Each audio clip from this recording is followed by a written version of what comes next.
φίλοι τηλεθεατές, να χαρούμε να δούμε ένα αφιέρωμα για την ελληνική κοινότητα του Port Elizabeth στο πλαίσιο της μεγάλης αποστολής της εκπομπής μας. Πάμε να το χαρούμε.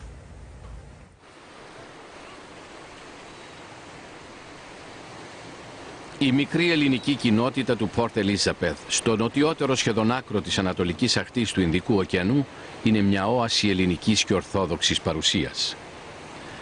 Οι απόδημοι αυτοί Έλληνες, έχοντας κλεισμένα στη ψυχή τους τα καλύτερα εφόδια της παράδοσής μας, παλεύουν για ένα σχεδόν αιώνα να κρατήσουν θερμοπύλες. Τη ζήση τους, αλλά και τα ακριβά φυλαχτά της ελληνορθόδοξης παράδοσης τους. Οι πρώτοι Έλληνες έφτασαν στο Port Elizabeth το 1879 και ήταν επιζώντες ναύτες καραβιών που ναυάγησαν σε αυτή την πόλη λιμάνι της Νοτιού Αφρικής ή σε άλλες πόλεις της χώρας. Πολλοί Έλληνες αργότερα έφτασαν το 1936 και εκείνη τη χρονιά ιδρύθηκε η ελληνική κοινότητα της πόλης με πρόεδρο τον Δημήτρη Γεωργιάδη. Ένας από τους βασικούς και αρχικούς σκοπούς της κοινότητας ήταν το χτίσιμο εκκλησίας, σχολείου, δημαρχείου και να προωθήσει τον πολιτισμό και τα ήθη και έθιμα των Ελλήνων. Το 1956 μέλη της Εκτελεστικής Επιτροπής της κοινότητας ταξίδεψαν σε αρκετές πόλεις για να συγκεντρώσουν χρήματα για αυτό το σκοπό. Ο Herbert McWilliams σχεδίασε την εκκλησία της Κοιμήσεως της Θεοτόκου που χτίστηκε το 1958 και ο πρώτος ιερέας που λειτουργήσε εδώ ήταν ο Πορφύριος Μαρινάκης. Το 1959 χτίστηκαν το Δημαρχείο και το Σχολείο της κοινότητας. Το 1998 η κοινότητα γιόρτασε την 40η επέτειο από τη δημιουργία της εκκλησίας. Σήμερα η ελληνική κοινότητα στο Port Elizabeth αριθμεί 200 οικογένειες, Έλληνες, Κύπριους και Ελλαδίτες. Οι περισσότεροι Έλληνες είναι διακεκριμένα μέλη της πόλης και κατέχουν σημαντικές θέσεις, βοηθώντας την οικονομική και πολιτιστική ανάπτυξη της πόλης.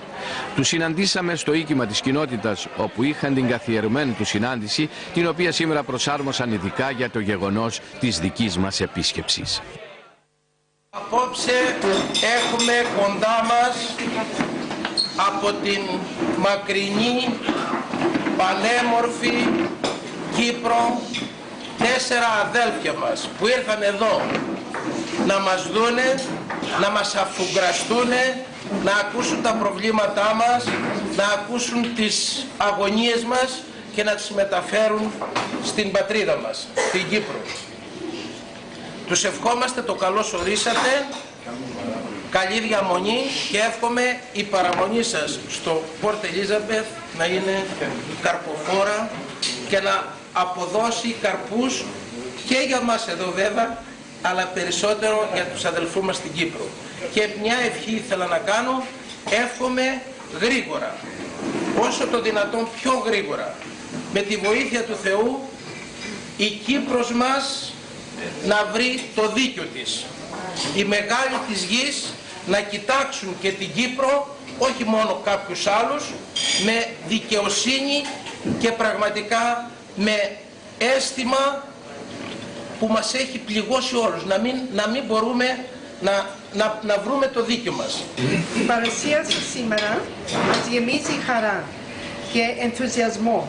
Και δεν σας κρύβουμε ότι όλοι εμείς οι Έλληνες του Port Elizabeth και ιδιαίτερα εμείς οι Κύπροι αισθανόμαστε περήφανοι όταν άτομα σαν εσάς μας επισκέπτονται.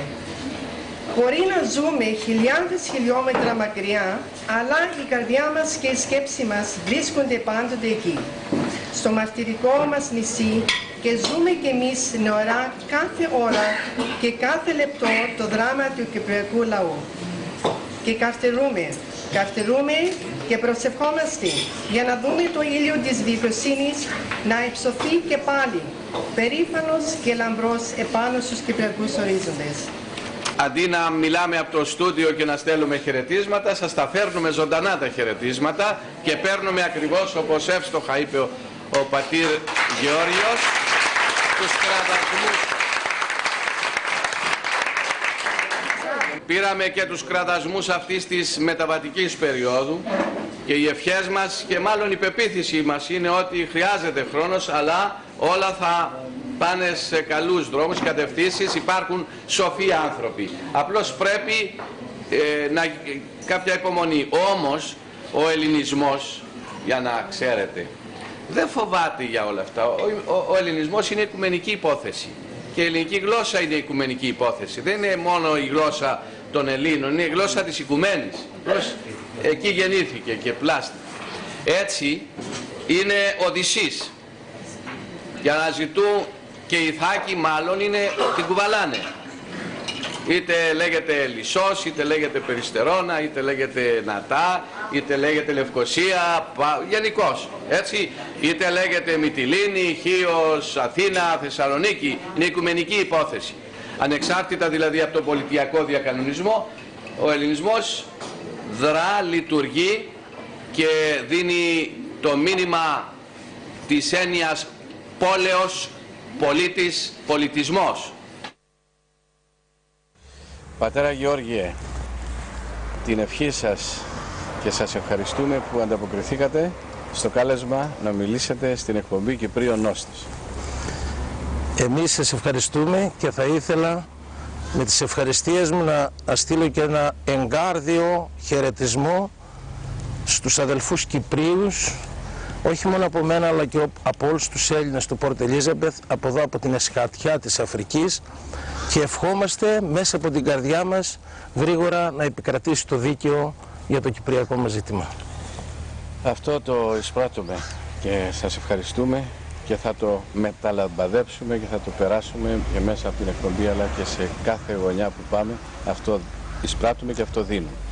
Γι' αυτό και παρόλο το πιεστικό πρόγραμμα αυτής της επίσκεψης, είπαμε όχι, αφού ήρθαμε θα κάνουμε ό,τι είναι δυνατόν να ακουστεί η φωνή σας εδώ. Ναι. Λοιπόν, οι κοινότητες όπως τις ταξιδέψαμε σε όλη σχεδόν την Νότιο Αφρική, φτάνουμε σε εσάς τώρα στο Πόρτ Ελίζαμπεθ. Τι κοινότητα είναι αυτή, πάτερ μου? Η κοινότητα του Πόρτ Ελίζαμπεθ δημιουργήθηκε το 1936, συγκροτήθηκε σαν κοινότητα και αμέσως άρχισαν, περισσότερο Κύπροι, άρχισαν να ενδιαφέρονται για την ανοικοδόμηση του ναού, της Παναγίας μας και των κτηρίων που υπάρχουν δίπλα. Όμως διάφορες δυσκολίες, ο πόλεμος του 40, στη συνέχεια είχαμε τον εμφύλιο, σεισμούς στα Εφτάνησα, δεν μπορούσαν να βρουν τα λεφτά. Και έτσι το 1958, μετά από πολλές προσπάθειες, άρχισε να χτίζεται η εκκλησία μας και μέσα σε ένα χρόνο χτίστηκε και ήρθε και ο πρώτος ιερέας της εκκλησίας, ο πατήρ Μαρινάκης, ο Πορφύριος Μαρινάκης. Κριτικός ως προς το επίθετο. Ως προς το επίθετο, αλλά νομίζω δεν ήταν κριτικός. Εγώ είμαι. Από ποιο μέρος? Είμαι από το Ηράκλειο και νιώθω περήφανος που είμαι από το Ηράκλειο και συνεργάστηκα με τον μακαριστό Πάπα και Πατριάρχη Αλεξανδρίας και Πάσης Αφρικής, μακαριστό Πέτρο, στο Καμερούν, και σήμερα είναι βέβαια πάλι Πατριάρχης Κρητικός. Εδώ προείσταστε του Ιερού Ναού. Του Ναού, ναι, είμαι μόνος μου, ναι, του Κοιμήσεως Θεοτόκου. Ναι, είμαι πρωτοπρεσβύτερος και εκπαιδευτικός, είμαι δάσκαλος. Είμαι πολύ σημαντικός. Ναι. Έτσι λίγο της Κατημάς Ανατολής Παπά. Ναι, αυτό είναι. Ωραία, πολύ σημαντικό. Η εμπειρία σας 4 τόσα χρόνια μου είπατε. Έχω εδώ πέρα 4,5 χρόνια.